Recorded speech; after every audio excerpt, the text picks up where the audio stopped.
সুলাইমান আলাইহিস সালামের বয়স তখন মাত্র 13 বছর। একদিন দুইজন লোক ট্রাইব্যুনালের সামনে হাজির হলো, যাদের মামলার অভিনবত্ব উপস্থিত সকলকে অবাক করে দিয়েছিল, এমনকি দাউদকেও ভীষণভাবে হতবাক করে দিয়েছিল। অভিযুক্ত ব্যক্তি অন্যজনের কিছু সম্পত্তি কিনেছিল এবং একটি ভান্ডার পরিষ্কার করার সময় একটি ধন খুঁজে পেয়েছিল। সে এখন দাবি করল যে অভিযুক্তের উচিত ধনটি ছেড়ে দেওয়া, কারণ সে শুধুমাত্র সম্পত্তিটি কিনেছিল। অন্যদিকে অন্যজন যুক্তি দিল যে অভিযুক্তের ধনটির ওপর কোনো অধিকার নেই, কারণ সে এর কিছুই জানত না এবং সম্পত্তিটি তার সমস্ত কিছু সহ বিক্রি করে দিয়েছে। দীর্ঘ ধ্যানের পর দাউদ আলাইহিস সালাম রায় দিলেন যে ধনটি তাদের মধ্যে ভাগ করে দেওয়া উচিত।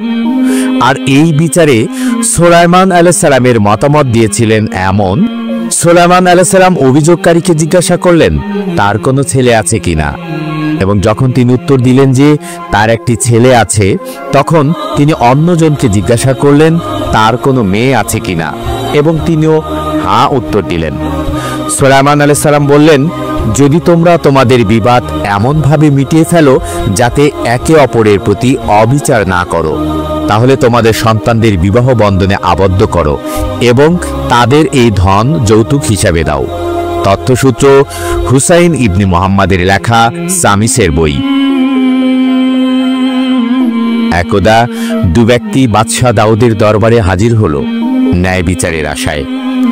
বাদী বিবাদীকে দেখিয়ে বলল, হে মহারাজ, রাতে অন্ধকারে তার ছাগল পাল আমার শস্য ক্ষেতে প্রবেশ করে তার ব্যাপক ক্ষতি সাধন করেছে। দাউদ আলাইহিস সালাম ছাগলের মালিকের কাছে ঘটনার সত্যতা সম্পর্কে নিশ্চিত হলেন। অতঃপর তিনি ভাবলেন, রাতে ছাগল পাল বেঁধে রাখা ও তার হেফাজত করা ছাগলের মালিকের কর্তব্য, আর সে তার কর্তব্য পালন করলে অপরের শস্য ক্ষেতের ক্ষতি সাধন হতো না। সুতরাং ক্ষতিগ্রস্ত শস্যের মালিককে ক্ষতিপূরণ দেওয়া ছাগলের মালিকের দায়িত্ব এবং কর্তব্য। তিনি ক্ষতিগ্রস্ত শস্যের মূল্য হিসেব করে দেখলেন যে তার মূল্য ছাগলের মূল্যের সমপরিমাণ। তাই তিনি ফয়সালা দিলেন, ছাগলের মালিক শস্য ক্ষেতের ক্ষতিপূরণ হিসাবে তার ছাগল পাল জমির মালিককে প্রদান করবে। আল্লাহ দাউদের এই বিচার দেখলেন। তিনি ইতিমধ্যে সুলাইমান আলাইহিস সালামকে বিচারের মীমাংসা জানিয়ে দিয়েছিলেন, আর তিনি সেই সময় দরবারেই ছিলেন। সুতরাং বাদী বিবাদী উভয়ে যখন দাউদের ফয়সালা মেনে নিয়ে ফিরে যাচ্ছিল, তখন তিনি উঠে দাঁড়ালেন এবং দরবারে আরজ করলেন, হে মহানুভব বাদশাহ, আমার মতে আপনার এই রায়ে ক্ষেতের মালিক ন্যায় বিচার পেলেও ছাগলের মালিক যথাযথভাবে তা পায়নি। সঙ্গে সঙ্গে কোর্ট ইশারায় বাদী এবং বিবাদীকে পুনরায় আসন গ্রহণ করতে বলল। এতে তারা ভীষণ অবাক হলো। পিনপতন নীরবতা ভঙ্গ করে দরবার ঘোষণা করা হলো, আপিল গ্রহণ করা হলো। অতঃপর শুনানিতে সুলাইমান আলাইহিস সালাম বললেন, ছাগল পাল মালিক জমি আবাদ করবে, আর ছাগল পাল থাকবে জমির মালিকের কাছে। অতঃপর শস্যক্ষেত বিনষ্ট হওয়ার পূর্ব অবস্থায় ফিরে না আসা পর্যন্ত জমির মালিক ছাগল পালের দুধ পান করবে এবং সেগুলি যে বাচ্চা জন্ম দেবে তারও মালিক হবে। আর শস্যক্ষেত বিনষ্ট হওয়ার পূর্ব অবস্থায় ফিরে এলে সেই ছাগল পাল ফেরত পাবে।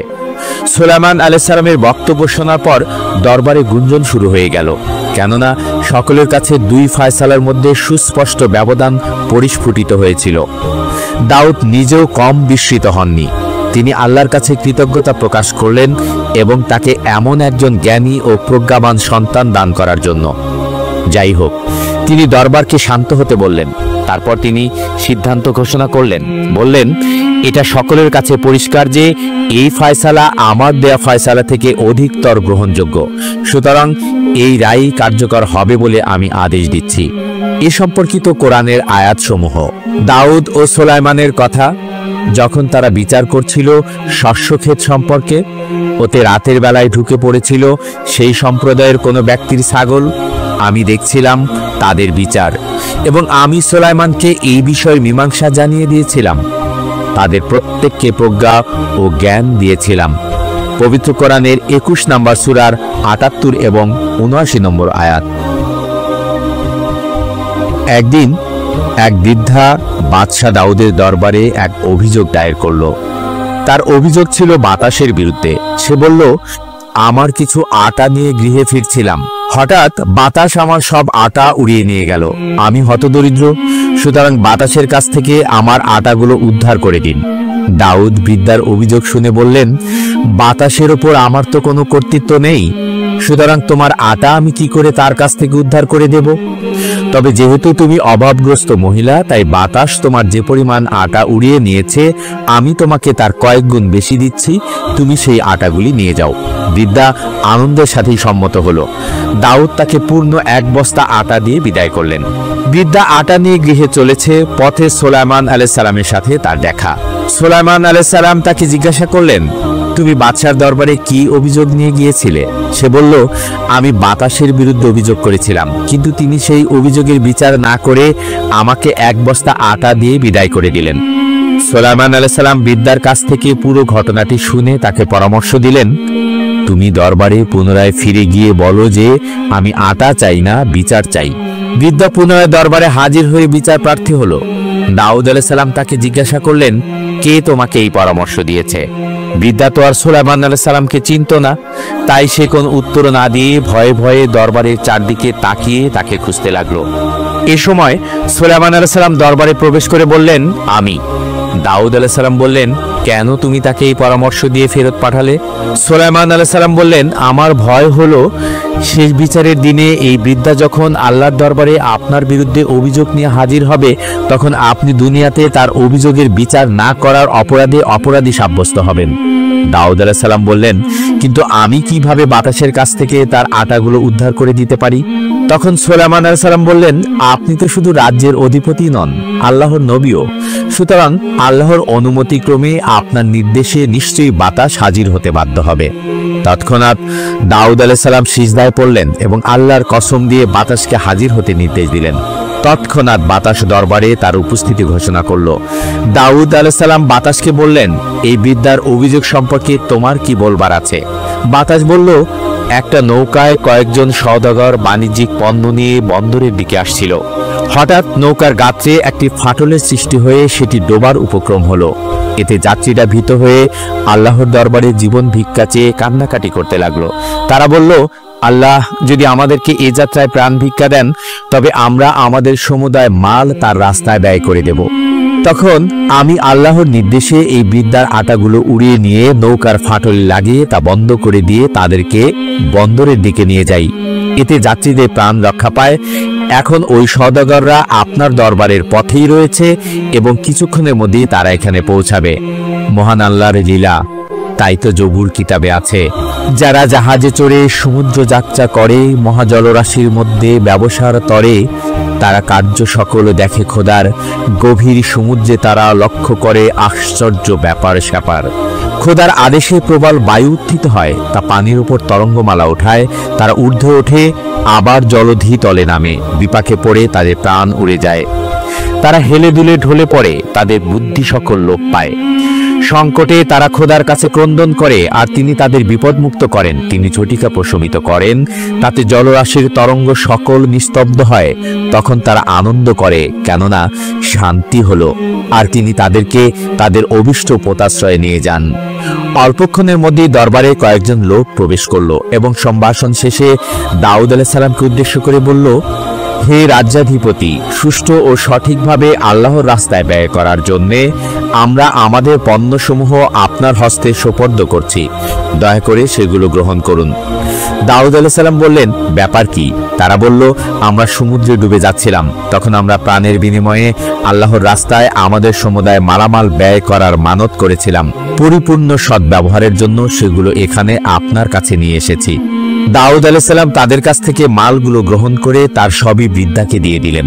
অতঃপর তিনি তাকে বললেন, বলো তো, তুমি এমন কি সৎকর্ম করেছ যার জন্য তোমার উপর আল্লাহর এত বড় অনুগ্রহ বর্ষিত হলো? সে বলল, হে আল্লাহর নবী, আমি তো এমন কিছু সৎকাজ করিনি, তবে আমার গৃহে কোনো ভিক্ষুক এলে আমি কখনো তাকে খালি হাতে ফিরাই না, কিছু না কিছু অবশ্যই দিয়ে তাকে খুশি করে দেই। এজন্য কখনো কখনো আমাকে না খেয়েও থাকতে হয়। সেদিন এক ভিক্ষুক এসে তার ক্ষুধার্ত থাকার কথা জানালো। গৃহে তখন নিজের খাবারের জন্য 2খানি রুটি ছিল। আমি তাকে তাই এনে দিলাম। রুটি 2খানি খেয়ে সে বলল, ক্ষুধা তো নিবৃত হলো না, আরো 2খানা রুটি দিন। ঘরে তো আর রুটি ছিল না, এমনকি আটাও ছিল না যে তাকে রুটি তৈরি করে দেব, কিন্তু কিছু গম ছিল। অগত্যা ভিক্ষুককে বললাম, বাবা একটু অপেক্ষা করেন, আমি আপনাকে রুটি তৈরি করে দিচ্ছি। তখন ভিক্ষুক অপেক্ষা করলো, আর আমি এ সময় দ্রুত গিয়ে গম পিষে আটা তৈরি করে গৃহে প্রত্যাবর্তন করছিলাম। তখনই হঠাৎ এক দমকা বাতাস ঘটনাটি ঘটালো।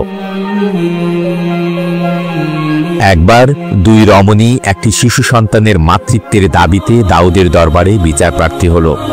তাদের ঘটনাটি ছিল এরূপ। রমণী 2জন একসাথে সফর করছিলেন। তাদের উভয়ের সাথে একটি করে দুগ্ধপোষ্য শিশু ছিল।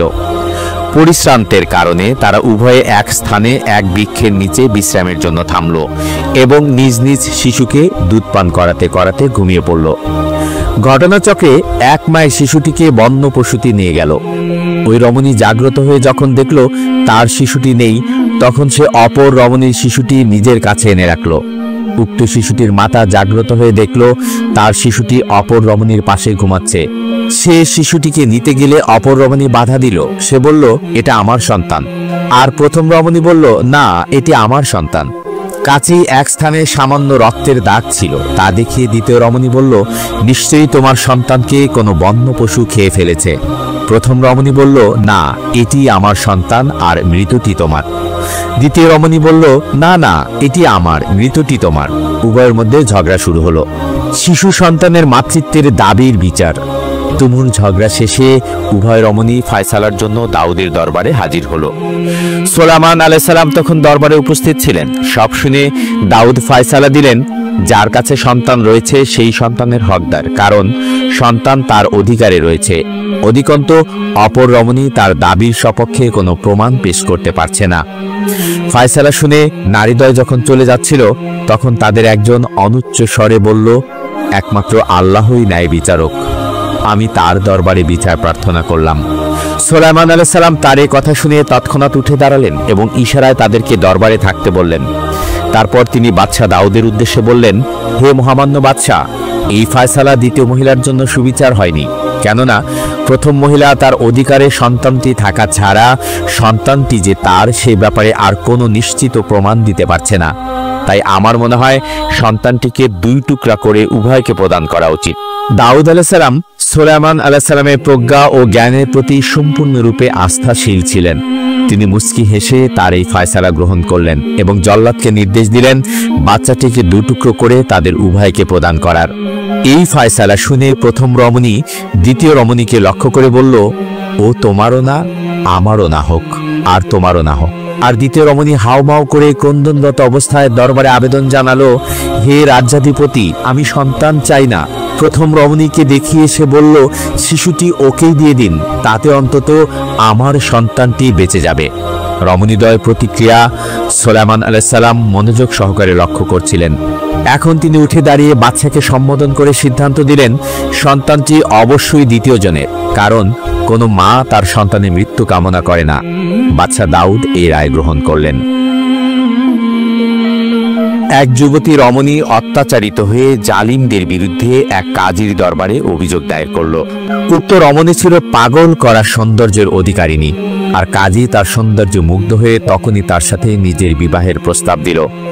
কিন্তু ওই প্রস্তাবে অসম্মতি জানিয়ে যুবতী বলল, এখন আমার বিবাহ করার মানসিকতা নেই। এতে স্বাভাবিকভাবেই কাজী কিছুটা মনক্ষুণ্ণ হলো, আর মহিলা বুঝতে পারল যে তার মাধ্যমে এখন ন্যায্য বিচার আশা করা নিরর্থক। তাই সে অন্য কাজীর দরবারে বিচার প্রার্থী হলো। কিন্তু তার ভাগ্য খারাপ। এই কাজীও তার রূপ লাবণ্যে মোহিত হয়ে তখনই তার কাছে এক ব্যক্তি মারফত বিবাহের প্রস্তাব দিল। সে ওই ব্যক্তিকে আরো বলে দিয়েছিল, যদি সে একান্তই বিবাহে রাজি না হয়, তবে অন্তত যেন সে অনুগ্রহ করে আমার সাথে বন্ধুত্ব স্থাপন করে।